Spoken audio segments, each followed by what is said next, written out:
ಬೆಳಗಾವಿ ಜಿಲ್ಲೆಯಲ್ಲಿ ನಡೆದಿದೆ ಎನ್ನಲಾದ 400 ಕೋಟಿ ರೂಪಾಯಿ ದರೋಡೆ ಪ್ರಕರಣದಲ್ಲಿ ನಂಬಲು ಕಷ್ಟವಾಗುವ ಹಲವು ಗೊಂದಲಗಳು ಇರುವುದಾಗಿ ರಾಜ್ಯ ಒಳಾಡಳಿತ ಮಂತ್ರಿ ಜಿ ಪರಮೇಶ್ವರ್ ಅವರು ಹೇಳಿದರು. ಬೆಳಗಾವಿ ಜಿಲ್ಲೆಯ ಚೋರ್ಲಾಘಾಟ್ ಬಳಿ ಈ ಚೋರ ಶಿಖಾಮಣಿಗಳ ದರೋಡೆ ಪ್ರಕರಣ ನಡೆದಿರುವುದಾಗಿ ಹೇಳಲಾಗಿದೆ. ಚೋರ್ಲಾಘಾಟ್ ದಾಟದಲ್ಲೇ ಮಹಾರಾಷ್ಟ್ರ ದರೋಡೆಕೋರರು ಆ ಕಡೆಗೆ ಹೋಗಿರುವುದರಿಂದ ಮಹಾರಾಷ್ಟ್ರ ಸರ್ಕಾರವು ತನಿಖೆಗೆ ಎಸ್ಐಟಿ ವಿಶೇಷ ತನಿಖಾ ಪಡೆಯನ್ನ ರಚಿಸಿದೆ. ಗೊಂದಲಗಳ ಗೂಡಾಗಿರುವ ಈ ಪ್ರಕರಣವನ್ನ ಎಸ್ಐಟಿ ತನಿಖೆಗೆ ತೆಗೆದುಕೊಂಡಿದೆ. ಎಸ್ಐಟಿ ಏನು ವರದಿ ಕೊಡುತ್ತದೆ ಎಂಬುದನ್ನು ತಿಳಿದುಕೊಂಡ ಬಳಿಕವಷ್ಟೇ ರಾಜ್ಯವು ಆ ನಿಟ್ಟಿನಲ್ಲಿ ಮುನ್ನಡೆಯಿಡುವುದು ಸಾಧ್ಯ ಎಂದು ಗೃಹ ಮಂತ್ರಿ ಪರಮೇಶ್ವರ್ ಅವರು ಬೆಂಗಳೂರಿನಲ್ಲಿ ಸುದ್ದಿಗೋಷ್ಠಿ ನಡೆಸಿ ತಿಳಿಸಿದ್ದಾರೆ.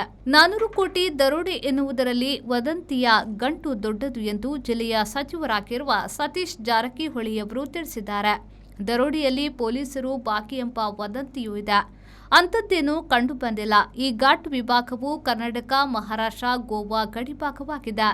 ಘಟನೆಯ ಬಳಿಕ ನೇರ ಮಹಾರಾಷ್ಟ್ರ ಪ್ರವೇಶಿಸಿದ್ದಾರೆ ಎಂಬುದು ಗೊತ್ತಾಗಿದೆ.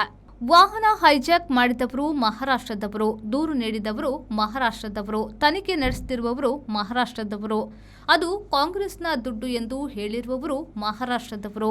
ಇದೆಲ್ಲ ಮಹಾರಾಷ್ಟ್ರದಲ್ಲಿ ಆಳುತ್ತಿರುವ ಬಿಜೆಪಿಯವರ ಕುಚೋದ್ಯವೂ ಇರಬಹುದು ಎಂದು ಗೃಹ ಮಂತ್ರಿ ತಿಳಿಸಿದರು. चल रहा है और जांच चल रहा है, देखेंगे कौन महाराष्ट्र सरकार तो इंक्वायरी कर रहे हैं.